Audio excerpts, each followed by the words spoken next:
Today on the 01581, an update from our town manager, Kristi Williams, and a conversation about the Bridge, a longstanding program here in Westboro that is today known as Open Sky. I look forward to bringing this show to you today.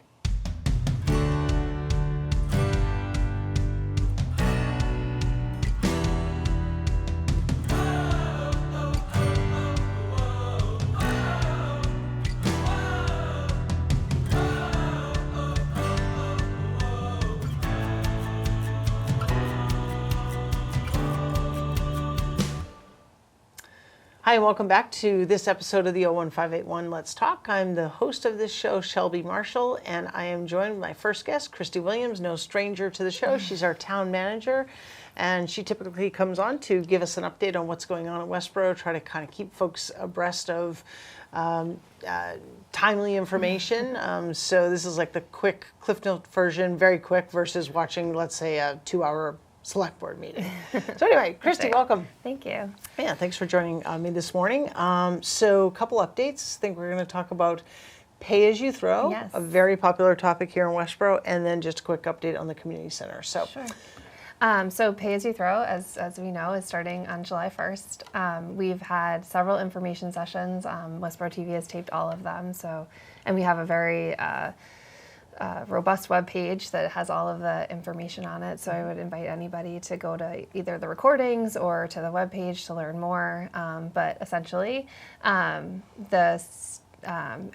community needs to purchase new stickers to access the transfer station. Those are $40 for non-seniors and $25 for seniors for the year. And those can be purchased at the Board of Health, as they always have been, or they can be purchased online. You do have to submit documents when you purchase the sticker to show residency. And if you're purchasing online, those can be submitted through a secure portal. and just a note on that, for folks wondering, well, what kind of documents do I need to get a sticker, right, for the transfer station? One of the big reasons why we're making the change to pay as you throw is not only to decrease, obviously, our trash because it's high, but it's also, we've also heard loud and clear from all aspects of the community, whether those that like pay as you throw or don't like it, that enforcement at the transfer station is really important. So one of the ways in which we can enforce is by having I'll call it a revised process. So that requires folks to show a registration. So don't forget, bring your, hold on.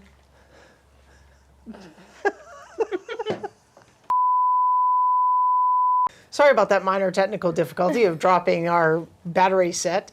Anyway, so the point here is that you need to show your registration to link your use of the transfer station in that sticker. And so that's kind of that's part of the process. Right.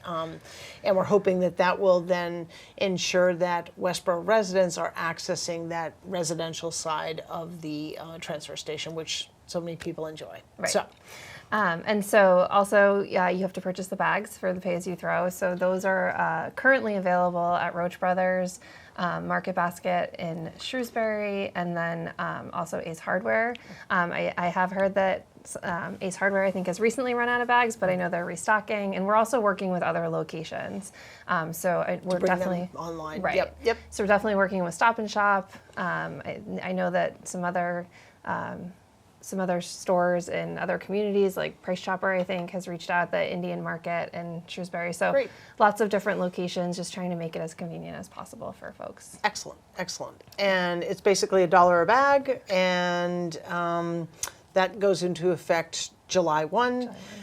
Speaking of kind of enforcement, the other end of this, and enforcement sounds like such a hard word, but we do want to make sure that people are following the rules and that they understand kind of how to be part of the pay as you throw program that and make it most kind of effective for them, so that only trash is going into those bags, and that they understand the different aspects of recycling when they go to the transfer station. That's right. So it's really enforcement education is how we've been talking about it, and we are hiring a part-time employee that's being funded exclusively by a grant that will be at the transfer station during their open hours to educate folks, help them, sort of understand the new program, and then really provide some enforcement to make sure that we're accomplishing the goals that we're setting out to accomplish. Absolutely. And I would look at this as a program.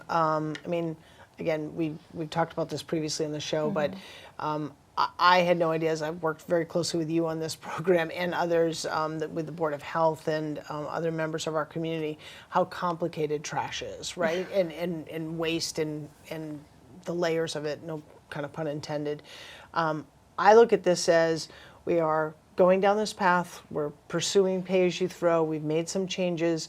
We're going to continue to evaluate this and how is it working for our residents. What can we tweak? Where's education needed? So I guess I want to just assure the public that this is not like, oh, we did the program and now it's on the shelf and it's off and running. I think I don't want to speak for Kristi, but having had many conversations, I know that this is a program we understand that we've got to kind of make sure and kind of shepherd through the process. Exactly. Yeah. Definitely. Okay, so transitioning and pivoting to the Intergenerational Community Center. Yes. Just a quick update. I've received questions in the community because people were like, "Ooh, excited, right? We got the approval of town meeting," and now they're like, "What's happening? And did I miss something?" Yeah, good question. So we did hire an owner's project manager, which is really the town's representative to the whole process. So we brought them online. That's who is that? CHA. And then they're actually helping us in our next step of the process, which is to hire an architect. So we put that out to bid as we're required to. We received responses, and we're actually interviewing some firms today, and we'll make a recommendation tonight at the select board meeting for architect award. And then with those two contracts in place, we'll be able to start the community engagement process. So still targeting that October town meeting date.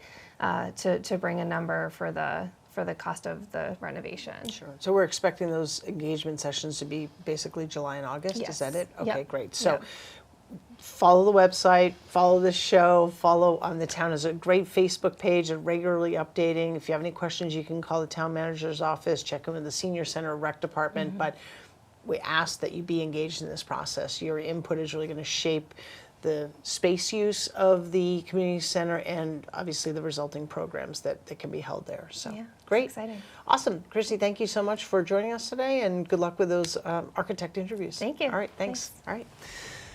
And I'll be right back with our next guest on the 01581. Thanks.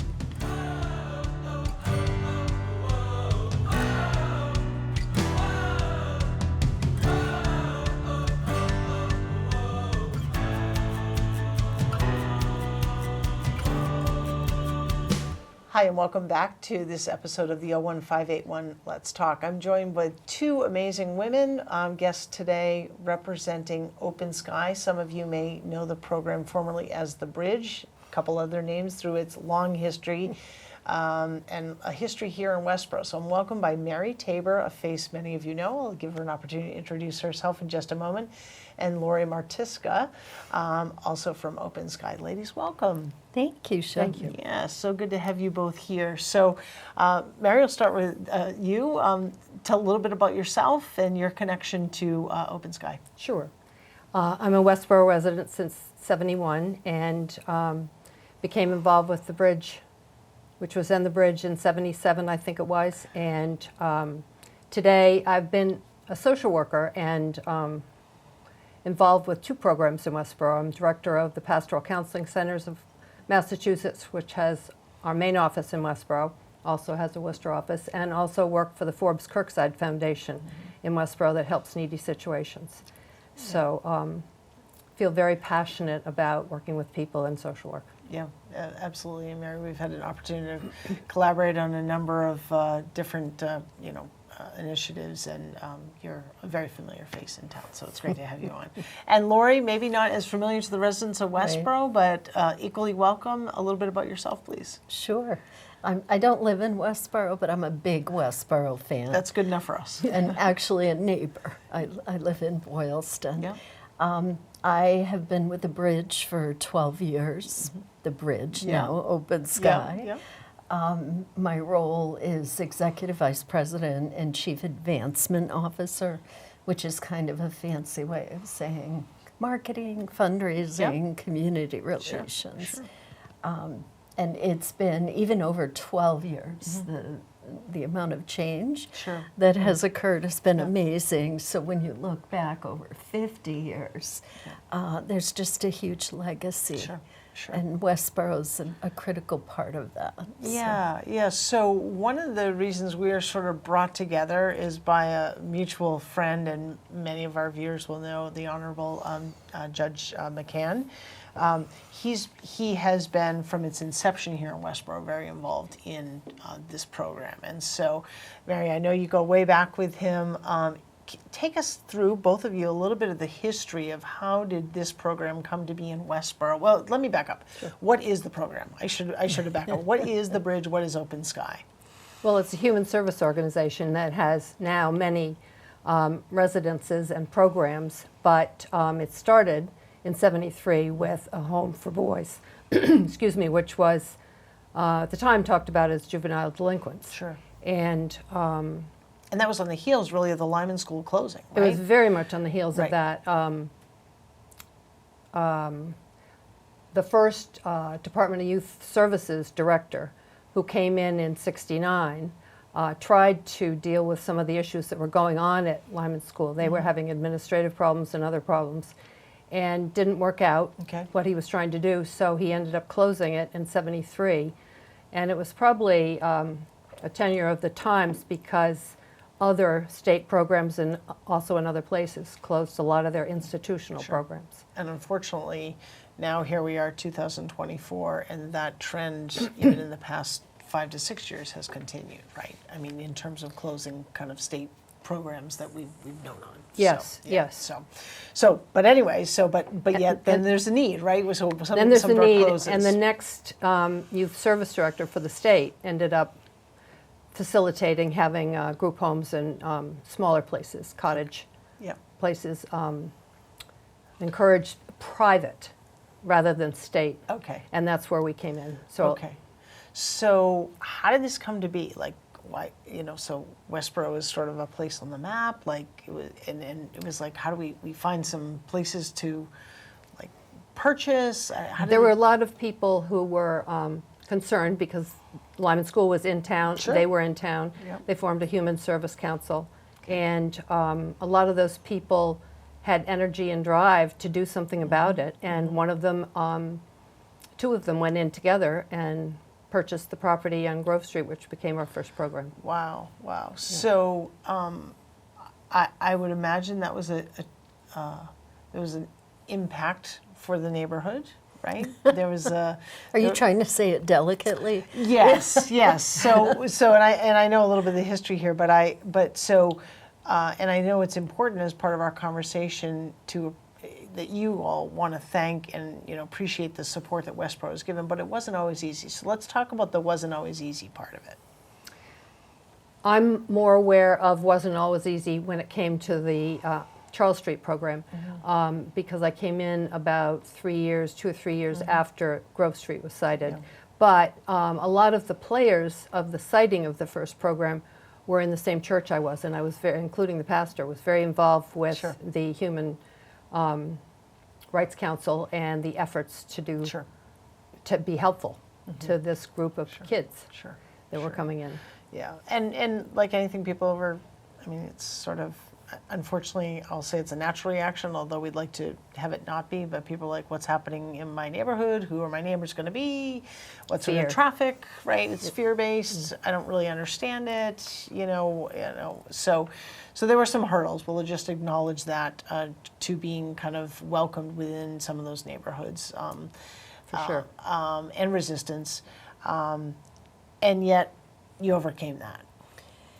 I think that's a big piece of the story here, is really that this committed group of folks in Westboro just kept, and Judge McCann, in his recount of the history, it's very clear that he played a pivotal role as an attorney in helping overcome some of those obstacles.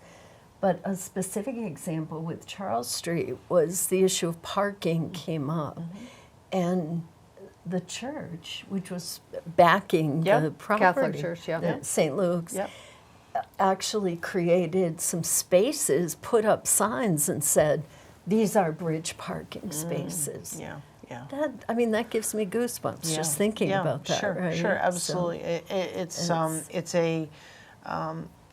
It's a simple but very important way of showing support, right? Because kind of by permitting or whatever, a program like that could have easily been said, you don't have the parking space to do it, and we can't assume snow and all that. You can't assume that you're going to have on-street parking. So really important to have that kind of support, in addition to the other kind of I'll call it feel-good support, right? For sure. Yeah, for sure. Absolutely. Yeah.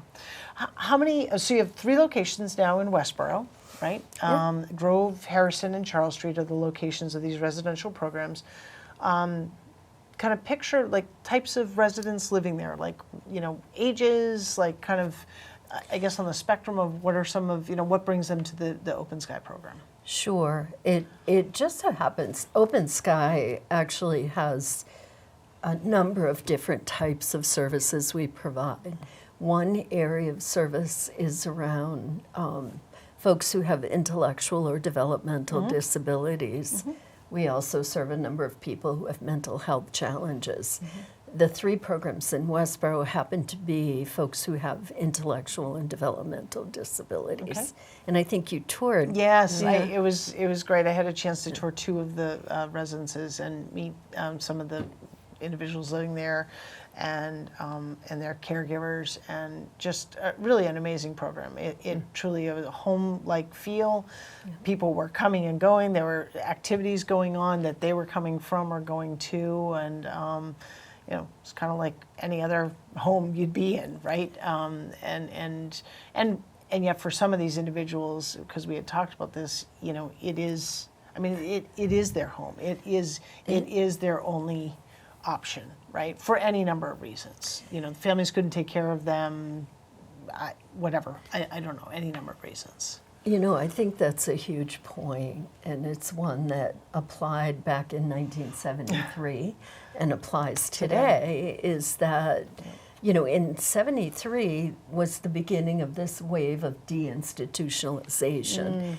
That isn't a bad thing. That's a good thing. Sure. Yeah. Right? And a lot of nonprofits formed during that era. Right. And so a big piece of this is that people with disabilities want to be part of the community. Yeah, absolutely. They want to live in the community. They want to have a home. Sure.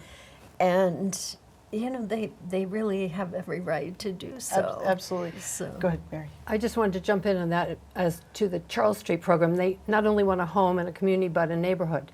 And in the Charles Street battle, to cite that program, there was a very vocal neighbor who, and again, this is all fear-based. People, the town officials at the time didn't want it because fear of what might happen, I guess.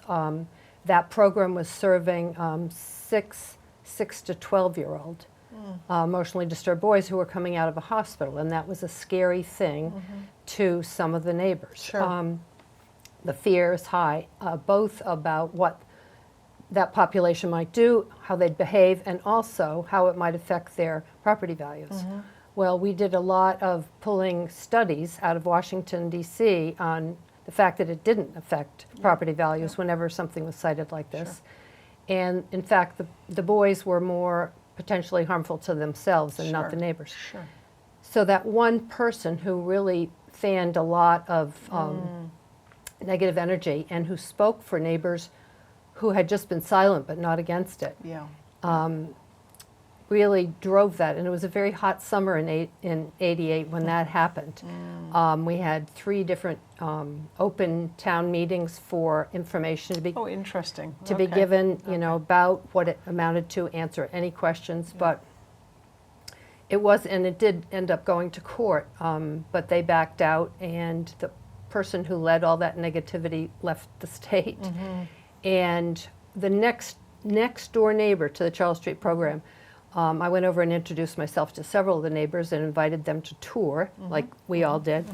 And she went on the board. She and her husband were very supportive of it. She ended up being a president of the board later on. Wow. And so it was, it's information. When you don't know something, you're more afraid. And once you get Absolutely. information, And that goes down. yeah, and I think it's a balance too. So I live on Charles Street. Actually, I can see the home right, from my front stoop. And I think as a resident, it's sort of a balance. It's recognizing that, it's a private residence, right? So on the one hand, I might, be kind of curious, or I might want to kind of know, like, what is that place all about? It's not like a traditional, kind of single family home. And so respecting kind of privacy, and yet being, kind of wanting, so there are a lot of emotions, I think, that go into that, so there's curiosity, there's like, if you're new, it's like, there's fear, am I going to be safe? Sure. Like, who's monitoring? Who are the people living there? I mean, those are natural, but I do think once we kind of open ourselves up, I mean, I can tell you even before I took a tour of the building, I mean, everyone's lovely. You see them coming and going. They're going to workplaces. I know now that there's one day when we took our tour, there was a young man whose father was coming to pick him up, and they were going off to do something that day. So, I mean, like you said, these are individuals that want to be and deserve to be part of a community, and that community is Westboro, and it's a place that they call home, and it's no different to me than if I were to have, let's say, bring my aging parent to live with me, right? That person has different needs and what have you, but they're part of my family, and so they should have a right to, exist and in that community, and so on and so forth. So, just kind of fast forwarding. So there was fast forwarding and yet looking back. So Judge McCann, very involved. And really almost to this day, right? So in the sense that he recently undertook kind of writing or encapsulating kind of the work of the Bridge in Open Sky in a kind of narrative written documentary in history, right? So where does that stand? So we celebrated our 50th year from the opening of that first program in 1973. So we celebrated that in 2023. And the judge had given us the history at that time. And we kind of went through a process and in the last several months have really done a concerted effort to put it all together, to add in pictures, to flesh it out with a bit of Open Sky Today, to sort of produce a timeline, if you will. And so we're really excited to say we have a book. Kind of first draft, right? Yes, at this point? this is a first draft. As we were going through this process, and the more people that Mary and I have involved in the process, there have been a few things that we realize maybe some dates need to be fixed. But it's really kind of nice to have the luxury to see the book. Yay. Can I hold it up? Yeah, of course you can, please. Yeah. To see it and be able to reflect on it in its final, well, almost final form, but have the chance to fix those little things. That's wonderful. So that's the stage we're at. I'm hopeful we'll have a final set. We're going to produce 100. Okay. And we're going to share those with the Westboro Public Library and make them available. I'm hoping maybe some of these can make their way into some of the schools as well. I think that would be great. Great idea. Particularly at our middle school and our high school. I'm sure that there would be certainly interest there. Yeah. So, congratulations to all of you on this, and congrats to Judge McCann. Right. Amazing guy. And by the way, we couldn't pull him onto the stage. He's not like a stage guy. So we wanted to have him here. For people that are wondering, like, why isn't he here? I may be able to convince him at some point, but I don't know. Maybe when we're like ready to like cut the first part of the ribbon on the book. I also want to say that amazingly to me, so many people who were part of that early history are still involved with Open Sky. Wow. There's a group of corporators which are essentially friends of the Bridge and Open Sky, and a lot of them are past directors, board of director presidents, as I am, and so they are still available to comment, and I've talked to several I of them love this that. week trying to pin down some dates that we Sure, weren't sure of and sure. that kind of thing. But so many people have stayed Yep. involved, and that was one of the blessings of the early bridge, that as it grew, it afforded employees the chance to stay with the organization and move up because it kept growing, Sure, and yeah. people stayed for a long time, and I think it speaks to the character of the organization Yeah. and the agency. Yeah, and I think, I know in speaking with Judge McCann, as we were sort of preparing for this, you know, he's very appreciative of the support that there was in the community as a whole. So it did take town officials being supportive of that and you know, elements of that. So while there was certainly resistance, there was the seesaw balance of it In the was end, that yes. there was support. And Absolutely. I know he's deeply appreciative of that, and that's wonderful.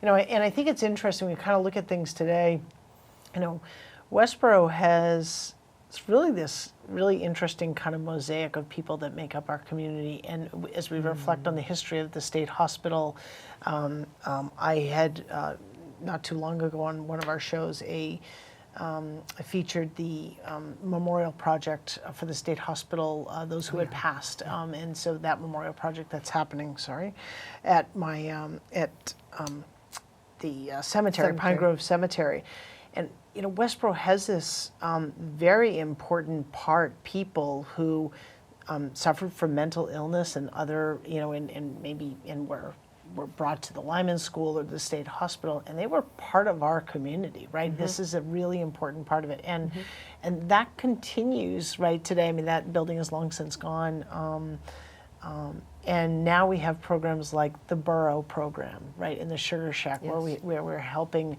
you know, to provide meaningful employment and experience and real life skills to individuals 18 to 22. And now we're having the Post program, which is the for individuals 22 plus. Christine Simpson was also a guest on. So we've got people, I think there's an appreciation where I'm going here, is there's an appreciation in Westboro for we really are a community with a capital C and a welcoming place for all, and that there is room to recognize our rich history of people who are townies, right, and who have been here for a long, long time, and yet who you are, you're welcome, and I'm very proud of that history here, and that lives on today. Absolutely. Yeah. Very conscious of that. Yeah, absolutely. I think that's just a critical theme for Open Sky is community is everything for us. Yeah. It's part of it is making sure that people we serve have the opportunity to have a valued role in the community, but it's also about bringing the community in to our services, and we are probably a better community partner today. Yeah. Because of our history and the legacy that started in Westboro. And an example is if we're citing a program today, we're reaching out to the neighbors. We're trying to invite people to learn more, but also to make it really clear that we stand behind our programs. Yeah, absolutely. If there's an issue, if you have a concern, if something happens in the neighborhood, if it's annoying because of the parking or whatever, call us. Reach out to us. Right. We can make things better. Right. So I think that's a critical theme. Yeah.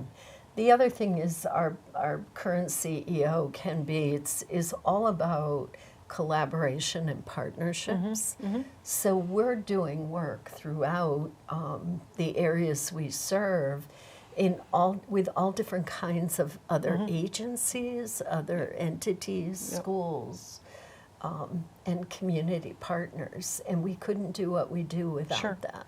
So that's a big piece of this legacy that really started in Westboro. Absolutely. So if folks want to learn more about Open Sky and its programs, maybe events, I know you mentioned advancements of fundraising is part of what you do. They want to learn more about that. How would they do that? They could go to our website, which is openskycs.org. Okay. But just be careful. There's also a credit card company. Okay. Open Sky. Okay. We didn't know that at the time. All right. But, All right. Well, we'll make sure we have that. Our amazing team at Westboro TV will make sure that your website is on as we're talking here, and that they can go and learn more about the program. And they can also stay tuned through this program on the upcoming release of the history of the bridge. More to come on that. I think it's important to note, too, that, you know, from that beginning, the budget in 1973 was something like $80,000 for the first program. Okay. Right? Today, the budget is $118 million. Wow. Wow. And we have 140 programs. Yep. And we're serving, and this is probably the most important part, we're now serving over 8,000 people a year. Wow. So And what's the geographic reach of Open Sky? it's Ballpark. Central Mass. Central Mass, okay. Both North, Yep. Central, and South Okay. Central. Okay. Yeah. Great. Yeah. Great. Very great. Excellent. Well, thank you both for being on the show today, for bringing kind of history and current to light. Thank you to Judge McCann for his dedication and commitment to this program, and the people within the program, and the staff that make up this program. And we'll look forward to, love to have you on when kind of this, you can come in for your own update when this is officially released and that it will be available. So thank you so much. Great. Thank you, Shelby. Really appreciate it. Thank you so much for tuning into this episode of the 01581 Let's Talk. Take care of yourselves, take care of each other, have a great summer, stay cool, and stay tuned. Always something going on in Westboro.